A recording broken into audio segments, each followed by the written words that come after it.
Donc bonjour à tous, merci de m'accueillir ici. Déjà, je tenais à dire que j'adore vraiment votre logo du Meetup. J'ai vu pas mal de variations du carré jaune avec JS dedans, mais j'avais jamais pensé au petit. C'est pas mal. Donc, qui je suis je m'appelle Maël Maison. Je travaille à Paris pour Datadog.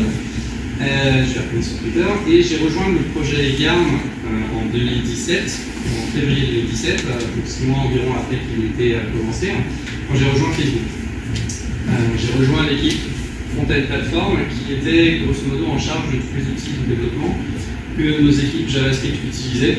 Donc le but c'était de rendre les développeurs JS plus performants, de façon plus productive. Donc j'ai changé maintenant, je suis passé de l'autre côté de la Manche, de Londres je suis passé à Paris, et donc je fais le même travail à Datadog, qui est une très bonne entreprise. On fait En fait, ce que j'aime bien dans Datadog, c'est qu'on fait un boulot qui vise les développeurs. Donc ça, c'était un problème que j'avais à Facebook, c'est qu'au final, le produit s'adresse à tellement de personnes que c'est parfois un peu difficile de se sentir peut-être pas concerné, mais un petit peu dans ce genre. Alors que là, avec Datadog, on fait un produit qui s'adresse vraiment à des développeurs, et c'est clairement quelque chose, je sais comment, je sais ce qu'ils pensent. C'est une entreprise qui est en train de grossir rapidement et on est remote friendly. Donc si vous êtes intéressé à ce moment ou à un autre pour faire du JavaScript de tête, vous n'avez pas. Maintenant, on va discuter de ce dont va être ce talk. Donc d'abord, on va discuter un petit peu de l'histoire de Yarn, on va pas s'attarder trop dessus. Et après, on va aborder les nouvelles fonctionnalités de la V2, qui sont assez nombreuses, donc on va avoir besoin d'un petit peu de temps.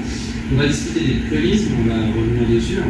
Et après, on va encore récapituler un petit peu ce qu'on a vu. Donc d'abord, au niveau historique, Yarn a été créé en 2016 par un ensemble de plusieurs entreprises. Il y avait Facebook, mais il y avait aussi Google et Expo. Expo qui est une entreprise de React Native. Donc toutes ces entreprises se sont dit, on a quelques petits problèmes avec les outils qui existent actuellement.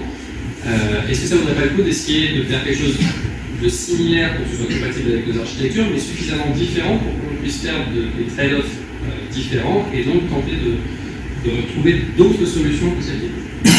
Donc Yarn 0 a vu le jour avec les log files et l'installation rapide. C'était comme ça que ça a été vendu. En 2017, on a eu Yarn V1 qui est sorti, donc, qui a rajouté les workspaces qui permettent donc de gérer plus facilement des monorepos. On avait aussi comme grosse feature la résolution automatique des merge conflicts. Donc si jamais vous lancez Yarn install alors qu'il y a des merge conflicts qui vont automatiquement vous résoudre le truc, ça simplifie quand même pas mal le fait de switcher d'une branche à l'autre, de merger avec master, etc. Et on a encore mis d'autres improvements en termes de UX. Dans l'ensemble, c'était quand même une bonne petite version, la V1. On a quand même pas mal bossé avec un collègue pour essayer de fixer le plus de bugs possible. Et du coup, on se repoussait un petit peu le temps de la release parce qu'il y avait toujours ce bug qu'on avait envie de fixer. On a aussi fait une grosse passe sur toutes les issues pour fermer toutes celles qui étaient plus d'actualité. Ça a été un gros chantier. Donc je me suis dit, il n'y a pas longtemps, pourquoi pas faire une V2 et tout recommencer. Alors, quel est le plan de la V2? Pourquoi faire une V2? Yarn, c'est basé sur 3 points principaux. On vise la stabilité, donc on veut qu'une application marche maintenant et continue à marcher dans le futur. On vise la simplicité, on veut que quelqu'un qui commence à utiliser un projet et pas forcément à se casser les pieds, à comprendre comment tout marche, on veut que ce soit relativement instinctif. Et on vise les monorepos. En fait, les monorepos, c'est dans la lignée des workspaces qu'on a implémentés dans la V1. L'idée, c'est qu'on s'est aperçu qu'ils marchaient très bien pour forcer les développeurs à devoir organiser leur code en dehors d'un bloc monolithique, ce qui est non. En gros, l'idée, c'est que si jamais vous avez un seul paquet de JSON et que vous mettez toutes vos sources à l'intérieur, au final, vous allez avoir plein de dépendants, vous allez avoir aucune idée de qu'est-ce qu'ils utilisent ou pourquoi. Si jamais vous avez plusieurs components, par exemple, si jamais vous avez votre client, votre serveur, un bloc de comments, vous n'allez pas savoir exactement comment référencer chacune de vos fonctions. Vu que tout est accessible, vous allez perdre un petit peu, vous allez potentiellement require des fichiers auxquels vous n'êtes pas censé, donc vous êtes obligé d'avoir du linting par-dessus pour vous empêcher par exemple d'accéder aux fonctions du serveur depuis le client ou des trucs comme ça. Alors qu'avec les monorepo, tout ça est offert gratuitement, vous avez juste à avoir plusieurs paquets de JSON d'authentification et vous pouvez automatiquement require ce que vous voulez. Yarn va tout gérer en un seul Yarn install. Donc, on disait ces trois plans. Il y en a un quatrième qui disait qu'on avait envie que Yarn se pérennise, c'est-à-dire qu'on pense que c'est vraiment important, il a apporté une certaine fraîcheur avec le système JavaScript, on avait envie qu'il continue à se être dans une botte centrée. Donc on voulait rendre plus facile, plus approchable la code base de Yarn à de nouveaux contributeurs. Donc pour faire ça, on a décidé de réécrire Yarn en TypeScript avec une architecture complètement différente qui est basée sur ce qu'on a appris avec la V1. En fait, avec la V1, on avait développé plein de fonctionnalités. Donc d'abord, il y a eu le Logfile, ensuite il y a eu les workspaces, ensuite vous avez peut-être entendu parler de Plug and Play qui permet d'installer une application sans avoir besoin d'avoir de non-modules nulle part. Et tout ça, en fait, ça a été implémenté de façon un petit peu organique, c'est-à-dire que ça ne faisait pas partie d'un grand plan au début, ce qui fait qu'à chaque fois qu'on voulait implémenter une nouvelle grosse fonctionnalité dans le genre, on se retrouvait à essayer de patcher un petit peu ce qui existait. Donc on s'était retrouvé avec une codebase assez complexe et on voulait améliorer un petit peu ça. Donc ça, on a travaillé dessus depuis, ça fait bientôt un an, grosso modo. Plug and Play est sorti il y a un an et j'ai commencé à penser à la V2 à peu près à ce moment-là. On a vraiment fait le premier commit, je pense que ça devait être fin 2018, enfin ouais c'est ça, fin 2018. Donc ça va faire grosso modo un an que c'est en développement, c'est bientôt prêt à sortir. Et ça vient avec un ensemble de nouvelles fonctionnalités. Donc on va principalement discuter de ça parce que ça change assez rapidement la façon dont on développe. Donc la première chose que vous pourrez constater sur le Yarn 2, c'est qu'on a amélioré la sortie.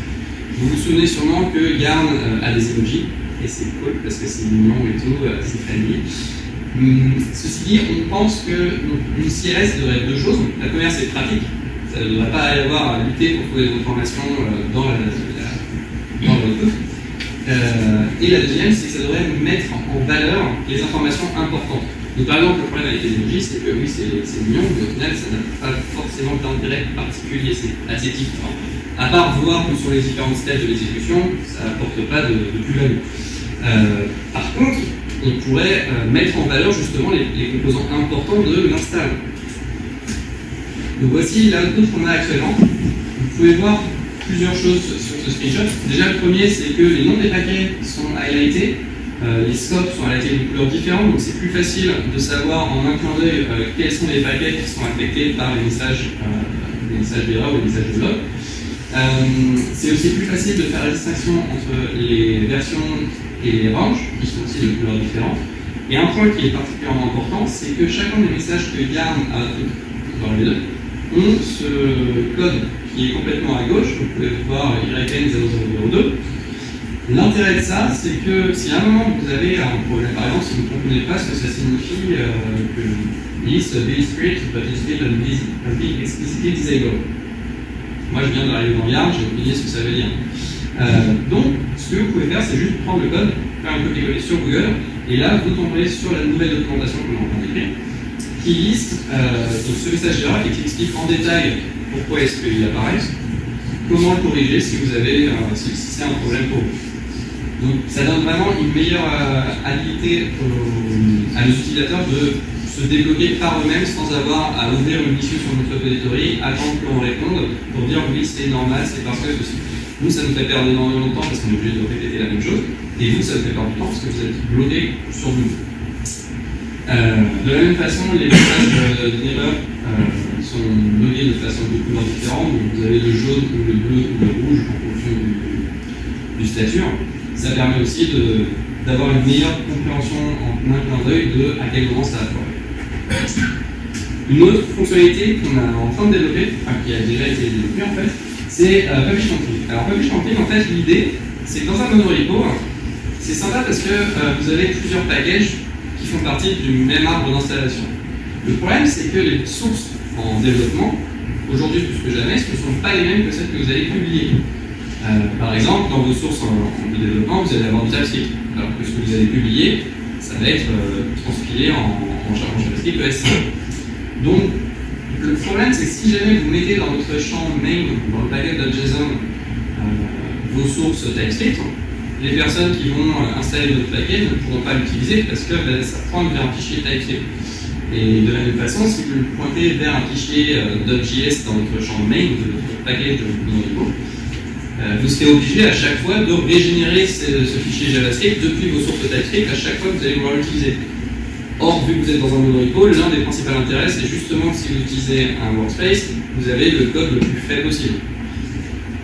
Donc pour corriger ça, on a fait publish config. Publish config, l'idée, c'est juste que vous avez un champ supplémentaire dans le package de JSON qui remplace ce qui est publish quand vous faites un yarn publish. Donc là, par exemple, on a bootdev.js dans le champ vide, et on a un autre qui s'appelle boot.js dans le publish config. Le bootdev, quand il va être chargé, il va faire un require à un fichier qui va setup TypeScript. Donc par exemple, ça pourrait être Babel Register, qui va se hooker dans l'implémentation de require pour ajouter support pour les fichiers TS. Et une fois que vous publierez ce paquet, Yarn va remplacer le bootdev par boot, ce qui fait qu'il n'injectera plus le Babel Register, il n'ajoutera pas le support à require pour les fichiers TS, et tout fonctionnera parfaitement dans les deux systèmes. C'est dans les deux environnements. C'est un système qu'on utilise sur Yarn lui-même, parce que tout notre repository est en TypeScript, mais on ne le publie pas en TypeScript, on le transpile. Donc on avait un problème où on était fréquemment obligé de rebuilder tous nos fichiers TypeScript en JavaScript à chaque fois qu'on faisait une modification, et c'était assez frustrant. Donc on a trouvé ces solutions. Yarn V2 vient aussi avec une syntaxe de shell cross-platform. Alors, l'idée, c'est que souvent, on écrit nos paquets avec des scripts, dans le champ script, et on ne fait pas forcément attention au cross-platform. Moi, par exemple, j'utilise des redirections, je ne sais même pas si c'est supporté sur Windows, je ne fais pas attention à ça. Par contre, de temps en temps, et finalement c'est assez fréquent, il y a des personnes qui viennent nous voir en me disant oui, il y a tel script qui ne marche pas sur Windows. Alors après, on peut rigoler parce que oui, c'est Windows, qui c'est qui développe sur Windows, mais en vrai, il y a une bonne moitié des développeurs qui travaillent sur Windows. La première contribution qu'il y avait de l'AUS, c'était pour ajouter le support de Windows. Et il y a vraiment une frange des développeurs qui utilisent Windows, et c'est important de pouvoir du coup les supporter un peu. Donc, on est venu avec la syntaxe cross-platform. Donc l'idée en gros, c'est que on a implémenté un package qui s'appelle yarn.pg/shell qui réimplémente un subset de bash. Alors c'est pas un bash complet, par exemple vous n'allez pas pouvoir faire de if ou de while, mais c'est un bash qui est suffisamment complet pour que vous puissiez exécuter la majorité des commandes que vous utilisez traditionnellement. Donc il supporte les et, les ou, il supporte les redirections, il supporte les variables. D'ailleurs, ça c'est intéressant parce que vous pouvez maintenant référencer les variables que vous mettez dans les command line depuis vos scripts sans avoir à les mettre nécessairement à la fin de vos scripts. Vous pouvez les mettre n'importe où. Vous pouvez utiliser $1, $2. Et pour les scripts qui sont plus complexes, il suffit juste d'appeler une node avec un script, un véritable script JavaScript. Donc, on trouve que c'est un bon compromis entre simplicité pour que vous n'ayez pas forcément à réfléchir à comment faire pour que mon script fonctionne à la fois sur Windows et sur Linux, et ne pas avoir non plus un embed bash avec Yarn. Une autre fonctionnalité qu'on a développée sont les contraintes. Alors les contraintes, toujours dans le contexte de monorepo, imaginez que vous avez plusieurs packages, c'est super. Maintenant, vous allez avoir envie de vous assurer qu'ils correspondent quand même à certaines règles. Par exemple, vous avez envie de vous assurer que tous vos workspaces sont marqués private true, pour empêcher que quelqu'un, par erreur, fasse un yarn publish sur l'un de ces packages. Ça pourrait être embêtant. Ou alors, vous allez vouloir faire un package de JSON et vous assurer que aucun de vos workspaces ne peut dépendre de versions différentes d'un même paquet. Par exemple, vous ne voulez pas qu'il y ait un nouveau paquet qui utilise Webpack 4.3 et un autre qui utilise Webpack 4.4. Actuellement, il n'y a pas vraiment de bonne solution pour faire ça. Vous pouvez faire des scripts qui vont eux-mêmes essayer de regarder un petit peu ce qu'il y a dans le paquet de JSON, mais ça demande quand même pas mal de boilerplate et il faut les écrire vous-même. L'idéal, ce serait qu'on ait une sorte de ESLint pour Monorepo, où vous pouvez juste dire je veux que telle règle et telle règle soient appliquées. Il va automatiquement détecter à quel moment c'est pas le cas, et il va vous proposer comment le fixer. C'est exactement ce que sont les contraintes. Alors les contraintes, on va commencer à la commande yarn constraint. Alors là, j'ai écrit une contrainte qui vérifie justement ce que je vous avais dit, qu'il n'y avait pas deux workspaces qui dépendaient sur des versions différentes d'un même paquet. Et pour générer l'erreur, j'ai été dans l'un de mes paquets et j'ai changé la version de TypeScript pour que ce soit 3.5.3 au lieu de 3.5.4. Et yarn constraint est capable donc de me dire que tous mes paquets ont des versions conflicting. Il n'est pas capable de me dire laquelle je dois utiliser, parce que c'est le principe de conflicting, ça veut dire qu'il y a un conflit et donc il faut résoudre le conflit d'une façon ou d'une autre, et c'est une action de l'utilisateur. Mais il est quand même capable de remarquer qu'il y a cette erreur. Donc si jamais vous mettez ça dans un CI, vous pouvez empêcher ce genre d'erreur d'arriver en prod, ce qui peut être d'autant plus intéressant que si jamais vous avez des versions différentes d'un même paquet, ils vont être deux fois dans les bundles que vous allez générer. Donc c'est important de pouvoir s'assurer qu'il y a une certaine consistance dans l'application. Les contraintes sont très expressives. On n'utilise pas une appli JavaScript qui peut aller à contresens de Yarn, vu qu'on est un package manager en JavaScript. On utilise Prolog. Alors pourquoi Prolog? Prolog, c'est un langage fact-based. En gros, l'idée, c'est que vous allez dire à Prolog tel statement est vrai si jamais tel autre est vrai aussi. Ça paraît, c'est une logique un peu différente, mais en gros, le gros avantage, c'est que Yarn a juste à générer une base de faits. Par exemple, il y a un workspace à cet emplacement et il s'appelle ainsi. Et après, tout ce que vous avez à faire, c'est juste écrire vos propres règles basées sur ces faits. Donc par exemple, là, vous avez une règle, celle qui s'assure qu'il n'y ait pas deux workspaces qui dépendent de versions différentes, qui génère donc une contrainte.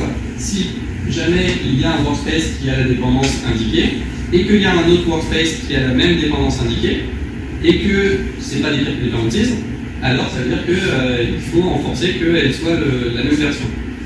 Ça demande un petit peu d'adaptation, donc pour éviter que ce soit trop complexe, déjà on va lister sur notre site internet des recettes qui peuvent être juste copier-coller pour activer le même comportement. Et on est en train de réfléchir à pouvoir les importer. De la même façon que vous faites un import d'un require, vous faites juste un import pour la contrainte qui sera appliquée donc à votre projet. Le gros avantage des contraintes, c'est qu'elles sont très courtes. Donc là, par exemple, la contrainte pour indiquer que deux paquets ne peuvent pas dépendre de versions différentes, elle fait littéralement 5 lignes. Et c'est à peu près pareil pour toutes les contraintes qu'on a écrites, et on en a peut-être 6 ou 7 sur notre monorepo. Donc c'est vraiment très intéressant. Une autre fonctionnalité, c'est le workflow de release. Ça, c'était un problème qu'on a eu quand on a commencé à développer la vidéo. Là, le plus gros souci, c'est comment est-ce qu'on fait pour reliser Yarn. Parce que reliser un monorepo, c'est pas facile.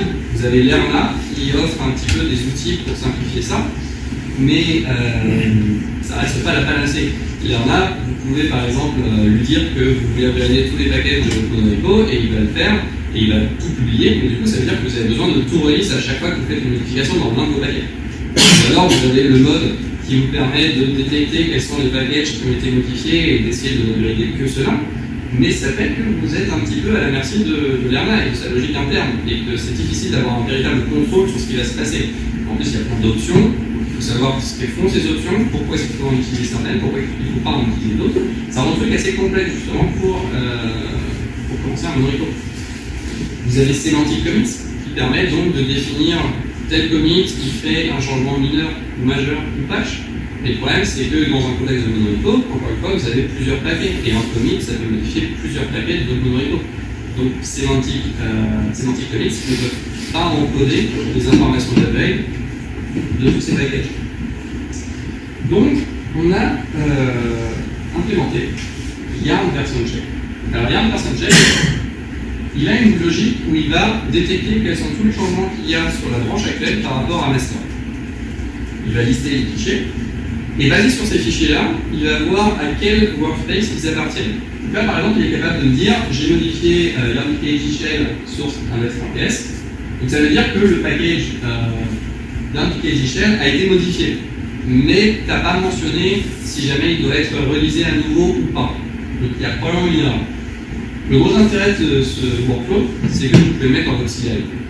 Et si jamais vous le mettez dans votre CI, les personnes qui font des modifications au paquet que vous gérez devront indiquer si leur changement mérite d'avoir une upgrade ou pas. Et ça peut être review dans une PR. En fait, tout est mis dans une PR de façon à ce que la responsabilité de savoir qu'est-ce qui doit être relisé à nouveau ou qu'est-ce qui ne doit pas être relisé à nouveau soit complètement partagée entre les mainteneurs qui vont donc reviewer les pull requests et les contributeurs qui eux vont écrire le code et vont devoir s'assurer qu'ils aient répondu à cette question. Quels sont les paquets qui doivent être relisés? Ça reste quand même un petit peu problématique si jamais vous avez plein de workspaces. Parce que si vous avez plein de workspaces, par exemple, imaginez que vous modifiez yarn.pkg shell. Puisque la CLI dépend de yarn.pkg shell, vu que vous faites une upgrade de yarn.pkg shell, Yarn va vous dire est-ce que tu ne veux pas upgrader aussi la CLI? Et si jamais vous avez beaucoup de workspaces qui dépendent les uns des autres, vous allez vous retrouver à devoir indiquer si jamais vous voulez upgrader chacun de ces workspaces, qui est assez problématique. Donc pour expliquer ça, on a le flag interactif. Alors ça c'est aussi un des trucs dans la V2, qui est que pas mal de commandes ont un flag -- interactive ou --i pour la version imagée. Et dans ces modes-là, Yarn va vous proposer des choix. Donc, par exemple, si jamais je fais Yarn add interactive, Yarn va me proposer est-ce que vous voulez réutiliser la version de tel package qui est déjà utilisée par tel autre workspace, ou est-ce que vous voulez télécharger la nouvelle depuis le registre? Ou alors est-ce que vous voulez utiliser celle qui est dans le cache? Ou alors est-ce que vous voulez utiliser telle autre? En gros, il va essayer de faire une liste de toutes les possibilités que vous devriez pouvoir utiliser et vous en proposer le choix. Donc là, dans le cadre du workflow de release, ce qui va se passer, c'est que Yarn va vous dire toujours quels sont les fichiers qui ont été modifiés, quels sont les packages qui pourraient potentiellement être affectés par cette modification, et vous pouvez choisir ce que vous voulez faire de ça. Donc là, par exemple, je dis que non, j'ai pas envie d'upgrader yarn.pkg shell. Laisse-le tel qu'il est, il ne va pas être réalisé, ça va. Ou alors, vous pouvez dire que vous voulez en faire une pré-release. Et si jamais vous sélectionnez cette case, Yarn va être capable de vous dire ah, mais tu as aussi deux autres packages qui dépendent de Shell. Est-ce que tu veux les réaliser à nouveau eux aussi? Et pareil, vous pouvez juste descendre vers le bas, choisir chacune des options que vous voulez faire pour chacun des packages, appuyer sur Entrée, toutes les modifications sont appliquées et vous pouvez communiquer tout ça et le rajouter à votre pull request.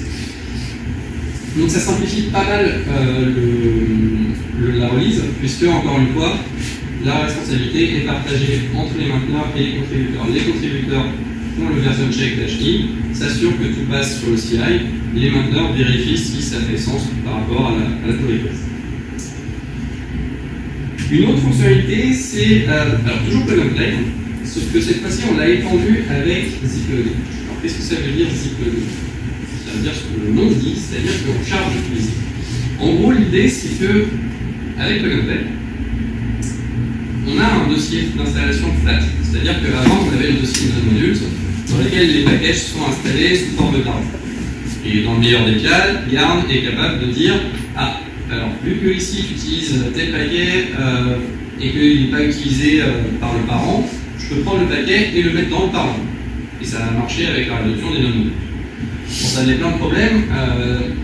L'un des problèmes en particulier étant que les paquets qui étaient hoistés de cette façon-là devenaient accessibles par plein d'autres paquets qui n'étaient pas censés pouvoir y accéder auparavant parce qu'ils n'existaient pas dans leur dépendance. Ce qui fait que ça rendait les installations instables, puisque si jamais vous faisiez un upgrade d'un autre paquet, complètement, absolument pas lié, le hoisting pouvait changer, ce qui faisait que le comportement de votre application changeait. Et vous aviez absolument rien qui vous indiquait que ça allait arriver. Donc, avec le Lambda, on était capable de vous dire que non, ne fais pas ça parce que ça c'est risqué. Donc, les paquets qui ont été capables de s'améliorer petit à petit. Toujours dans ce dossier flat. Mais il y avait quand même un problème qui était que l'installation dans Yarn se comportait en 3 phases. La première phase, c'était on téléchargeait la tarball depuis le registry et on le stockait dans ce qu'on appelle l'offline mirror, s'il était activé. L'offline mirror, c'est un dossier dans lequel Yarn stockait toutes les tarballs. Comme ça, si jamais le registry NPM tombait, on pouvait quand même les réinstaller depuis ce dossier, puisque toutes les tarballs étaient stockées. Ensuite, on extractait les tarballs dans le cache de Yarn, qui était dans le dossier utilisateur. C'était til/.yarn ou quelque chose. Et après, donc, on générait le node module. Donc, le générer le node module, ça, on l'avait supprimé avec les plugins, mais on faisait quand même ces 2 étapes. D'abord, on télécharge la tarball et ensuite, on met la tarball dans le cache. Et on s'est dit, ça pourrait être intéressant de compresser ces 2 actions en une. C'est ce que fait ziploading. L'idée, c'est que quand Yarn va télécharger un paquet depuis le registry, il va le stocker toujours dans le cache de Yarn, sauf qu'il va le stocker sous forme de zip. Et quand vous allez faire Yarn Run ou Yarn Node ou lancer une node, Yarn va charger automatiquement les fichiers au runtime depuis vos archives. Alors pourquoi zip plutôt que TJZ? Zip a des meilleures caractéristiques en termes de random access, c'est-à-dire on peut charger un fichier n'importe lequel dans l'archive sans avoir à décompresser l'archive complète. C'est pour ça qu'on a utilisé zip plutôt que TJZ. Le TJZ, c'est juste une archive non compressée qui est compressée en tant que tout. Donc, si vous voulez accéder à n'importe quel fichier à l'intérieur, vous devez tout décompresser. Donc, par exemple, si on regarde ici, vous pouvez voir que le cache de Yarn, c'est un ensemble de fichiers zip. Donc là, on est sur l'application de Yarn nous-mêmes. On utilise un petit paquet de paquets. Après, quel est l'intérêt exactement de faire ça? Zéro install. Alors, zéro install, ça c'est mon petit côté préféré. En gros, l'idée c'est on a envie que utiliser Yarn ne soit pas. On a envie que vous n'utilisiez pas Yarn la majorité du temps. Utilisez quand même Yarn, c'est bien. Mais en gros, l'idée c'est que si jamais vous devez faire Yarn install pour mettre à jour l'état de votre projet, ça veut dire qu'on a raté quelque chose en quelque sorte. Parce que ça veut dire que votre projet, à un moment ou à un autre, n'était pas dans un état correct. Zéro install, l'idée c'est donc que vous n'aurez plus besoin de faire tourner Yarn install. Alors, je me précise tout de suite, c'est complètement optionnel, comme c'est indiqué. C'est un outil supplémentaire dans la toolette. En soi, vous pouvez continuer le workflow habituel de faire tourner Yarn install à chaque fois et toutes les dépendances sont installées. Mais si vous voulez, vous pouvez stocker donc le cache de Yarn qui contient tous les fichiers zip dans votre repository. Et à partir de là, à chaque fois que vous switchez d'une branche à une autre, tous les paquets que vous utilisez sont versionnés. Donc à chaque fois que vous switchez d'une branche à une autre, tous les paquets sont automatiquement mis à jour. Vous n'avez plus besoin de vous souvenir de faire tourner Yarn install. Vous n'avez pas de risque qu'à un moment ou un autre, votre node module ne soit corrompu, puisque c'est versionné. Il n'y aura pas de modification dans votre cache de Yarn à n'importe quel moment. Ce qui vous garantit donc que le comportement que vous allez avoir en développement sera exactement le même que celui que vous allez avoir en production. Vous n'aurez pas de risque qu'il y ait la moindre différence entre les deux. Même les bugs de Yarn sont assez improbables, vu que, toujours encore une fois, ce sont les mêmes inputs, donc les mêmes outputs. Donc pour vous donner une idée, là on a un screenshot. Donc d'abord, je suis sur TSI, je regarde les versions, je suis sur 3.5.3. Et j'ai envie d'upgrader TypeScript. Donc pour ça, je switch sur mon autre branche qui est TS Upgrade.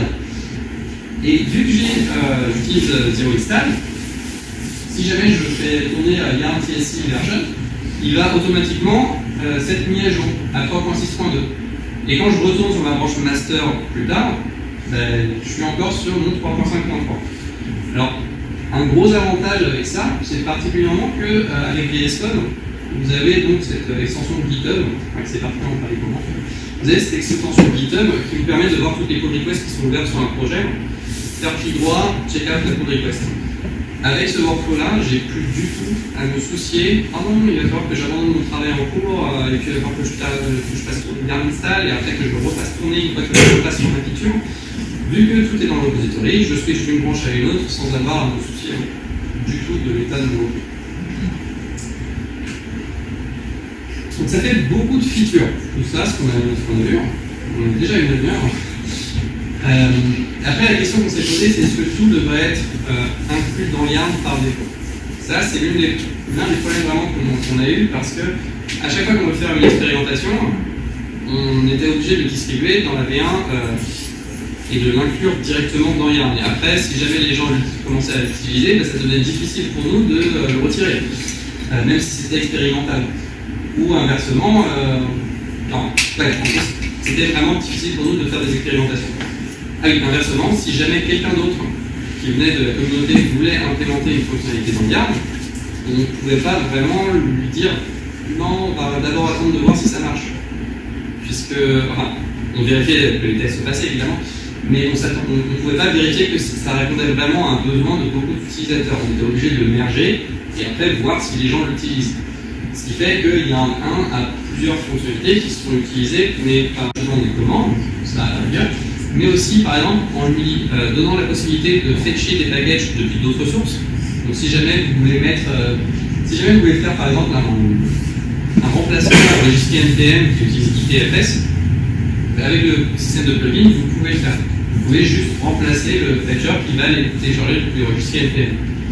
Si jamais vous voulez rajouter le support pour un autre langage de programmation que du JavaScript, vous pouvez. Le système de plugin permet d'étendre Yarn et de remplacer le linker qui est utilisé pour les fichiers JavaScript par un autre, mais seulement pour un subset des packages. En fait, on a vraiment voulu faire en sorte que Yarn devienne une plateforme de package manager plutôt qu'un package manager. En soi, faire un package manager, c'est quand même assez redondant. Les fonctionnalités sont les fonctionnalités de base que vous voulez sont les mêmes. Ce qui diffère, c'est d'où est-ce que vous voulez les installer et à quoi c'est censé ressembler une fois que c'est sur le disque. Donc c'est cette partie-là qu'on a voulu extraire de façon à ce que plus tard, on ait la possibilité de s'adapter à d'autres langages, de façon à ce qu'un jour, on puisse avoir des dépendances de JavaScript qui dépendent de fichiers Python, qui dépendent de projets C++, etc. C'est vraiment un plan sur le long terme, mais les pays sont une bonne avancée dans cette direction. Donc d'abord, maintenant on va voir un petit peu quels sont certains des plugins qui ont été faits pour voir un petit peu ce qu'ils peuvent offrir. Yarn Workspace for Each est une commande qui est donc implémentée dans un plugin Workspace Tools qui permet de faire tourner une commande Yarn sur tous les repositories, sur tous les workspaces d'un monorepo. Il supporte une exécution topologique, donc si jamais vous avez des workspaces qui dépendent les uns des autres, Yarn Workspace for Each est capable de les exécuter qu'une fois que leurs dépendances ont déjà reçu leur commande. Donc par exemple, si jamais vous voulez publier un paquet sur le registre et que donc, vous avez d'abord besoin de publier ceux dont dépendent les autres, sinon quelqu'un risque dans l'intervalle d'installer votre paquet qui dépend d'autres, qui n'ont pas encore été publiés, et tout pète. Avec l'exécution topologique, vous avez plus ce problème-là. Il supporte pas mal d'autres options, par exemple vous avez le mode verbose, dans lequel il met sur la gauche quel est le nom des monorepos en train d'être exécutés. Ça donne vraiment une bonne idée de ce qui est en train de s'exécuter petit à petit. Donc là par exemple, j'exécute for each avec la commande yarn pack.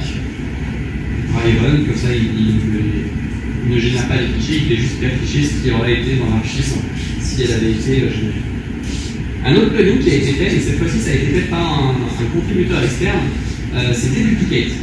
Alors en fait, le truc avec Yarn, c'est que quand vous allez faire tourner Yarn Add, il va tenter de réutiliser tout ce qui existe déjà dans le log file. Donc si par exemple vous avez, il doit dépendre de ESLint 3. quelque chose, il va le réutiliser. Le problème, c'est que si jamais, par exemple, vous rajoutez une dépendance sur, mettons, 3.5, les entrées qui ont déjà été loquées dans votre log file ne vont pas être upgradées automatiquement à cette nouvelle version. Parce que vous n'avez pas demandé à faire une upgrade, vous avez demandé à juste rajouter un nouveau paquet. Donc, au fur et à mesure du temps, vous pouvez vous retrouver dans un cas où vous dépendez de plusieurs versions différentes. Yarn a toujours essayé de loquer le plus possible. Avec Yarn Dedup, il va tenter d'upgrade tous les packages qui sont, toutes les résolutions qui sont dans votre log file vers la version du log file la plus haute possible. Ce qui fait qu'au final, vous allez toujours vous retrouver avec un nombre de résolution qui est bien inférieur à ce que vous aviez à la base. Donc c'est un workflow qui est assez intéressant encore une fois parce que ça retire des packages de vos bundles. Vous avez moins de packages dans le bundle, ça fait des bundles plus light et des pages plus rapides. Un autre plugin, c'est les TypeScript. Donc là, par exemple, celui-là, c'est le premier que j'ai fait, il rajoute automatiquement les packages add types dans vos dépendances à chaque fois que vous installez un package. Comme ça, vous n'avez pas à chercher est-ce que le package a des types TypeScript. Non, ça, on peut le télécharger depuis Definitive Types. De la même façon, il est en publish config qu'on a vu précédemment pour qu'en plus de modifier bin, name et module, il modifie aussi typings à chaque fois que vous faites un publish de vos paquets. Un autre plugin, c'est exec. Alors exec, l'idée c'est qu'à chaque fois que vous allez télécharger un paquet dont le protocole dans le paquet de JSON est exec de point quelque chose, à la place de télécharger le paquet, il va exécuter le script pointé par exec. C'est un petit peu expérimental, mais en gros l'idée c'est que, mettons que je veuille utiliser tel projet de tel repository. Mais il faut aussi que je fasse tourner yarn install pour récupérer toutes ces dépendances et yarn build pour le build. Et puis en plus j'ai envie d'utiliser 2-3 PR qui sont sur ce repository mais qui n'ont pas encore été mergés, donc j'ai envie de faire merge des PR. C'est un peu difficile d'exprimer tout ça juste dans le champ dependencies d'un paquet de JSON. Donc pour éviter ça, le protocole exec, ce qu'il vous donne, c'est que vous pouvez juste encoder les commandes que vous voulez exécuter dans un fichier JavaScript. Yarn va l'exécuter, générer le autre paquet, le stocker dans votre cache, et à partir de là, vous êtes bon pour y aller. C'est très expérimental. C'est pas quelque chose que votre paquet que vous publiez pour que vos utilisateurs l'utilisent devrait avoir à dépendre de ça. Mais par contre, si jamais vous développez une application et à un moment vous avez besoin de faire par exemple, je sais pas, un patch de sécurité ou je sais pas quoi, vous pouvez utiliser exec pour sauver la vie au dernier moment. Bon, ça fait pas mal de fonctionnalités, tout ça. Ce qui reste à faire, donc là, comme je vous l'ai dit, on est quand même pas très loin de la release. Idéalement, on pointe vers mi-novembre, fin novembre. Ce qui reste, c'est s'assurer qu'on a une compatibilité à 100% avec l'écosystème. Donc, pour ça, on est en train de collaborer avec beaucoup de projets open source. On fait des pull requests sur Zake, sur Gatsby, sur Webpack, sur TypeScript, pour s'assurer qu'à chaque fois qu'ils font des patterns qui sont unsafe, non seulement pour mais aussi pour NPM et PNPM, on puisse corriger ça avant de sortir la V2. Parce qu'en fait, la V2 va être beaucoup plus stricte sur ce genre de problème. Si jamais il y a un paquet qui dépend d'un pattern unsafe, donc qui pourrait casser sans que vous vous en aperceviez, Yarn va le dire. Donc on s'arrange pour retirer tous les plus obvious de façon à ce que l'écosystème soit toujours dans un état et que vous puissiez juste switcher d'une version à l'autre. En termes d'infra, on est aussi en train de continuer à améliorer Yarn lui-même pour qu'on puisse automatiser les releases, donc qu'on puisse faire plus de releases et qu'on puisse faire des bug fixes s'il y a besoin, d'écrire plus de tests, de les faire tourner plus vite. Et on est en train de rédiger notre nouvelle documentation qui va donc donc c'est sur next.yarn.pkg.com. C'est le design ressemble un petit peu, par contre on a complètement revamp le contenu. Donc là par exemple vous voyez qu'on a documenté chacun des champs dans le paquet de JSON. On a essayé d'expliquer dans quel cas ils étaient utiles. Il y a d'autres fonctionnalités d'ailleurs que je n'ai pas encore mentionnées, mais vous pouvez ici, vous pouvez dire qu'un paquet en particulier ne doit pas être buildé. Par contre, les autres, ils doivent être buildés. Ça, c'est un truc sur Yarn 1, on ne pouvait pas le faire, tout devait être buildé ou rien ne devait être buildé. Donc là, on a une meilleure granularité. Il y a plein de fonctionnalités annexes. Pareil, le Yarn accès a été complètement revampé. Tous les champs sont maintenant documentés. Ça explique dans quel cadre vous voudriez pouvoir l'utiliser, etc. Alors, on fait un gros travail sur la documentation. Voilà. Dernier loin en termes de santé du projet. Comme je mentionnais, c'était vraiment important pour moi que Yarn soit dans un état où on puisse continuer à itérer rapidement, non seulement pour la V2, mais même dans le futur. On a plein d'idées sur comment est-ce qu'on doit continuer à avancer. Ce qui est le plus encourageant dans tout ça, c'est donc qu'en 2018 et même en 2017, le nombre de contributeurs externes était assez bas. Je pense, le nombre de contributeurs récurrents. On a eu beaucoup de contributeurs qui sont venus pour faire une pull request et fixer un problème qu'ils avaient. Par contre, le nombre de contributeurs qui restaient au coin du feu pour nous aider à maintenir Yarn était très très bas. Je crois qu'on était à 3 en comptant moi et une personne qui a changé d'équipe après. Donc au bout d'un moment, j'étais plus ou moins le seul à travailler sur Yarn et c'était un petit peu pesant. Mais depuis qu'on a la V2, et donc cette nouvelle architecture et TypeScript, on a reçu l'aide de, je crois qu'on est à 6 contributeurs relativement actifs. Alors, ça switch un petit peu par moment, il y en a qui ne répondent pas, enfin qui ne sont pas disponibles pendant quelques semaines, ensuite ils reviennent, etc. Mais il y a quand même toujours ce même corps qui contribue avec des pull requests qui sont très significatives. Donc, par exemple, le support de TypeScript a été fait par la communauté, le support de Windows a été fait par la communauté, etc. Les nouveaux contributeurs nous disent d'ailleurs que la codebase de la V2 est simple et pratique à développer dessus, donc ça c'est aussi un très bon point.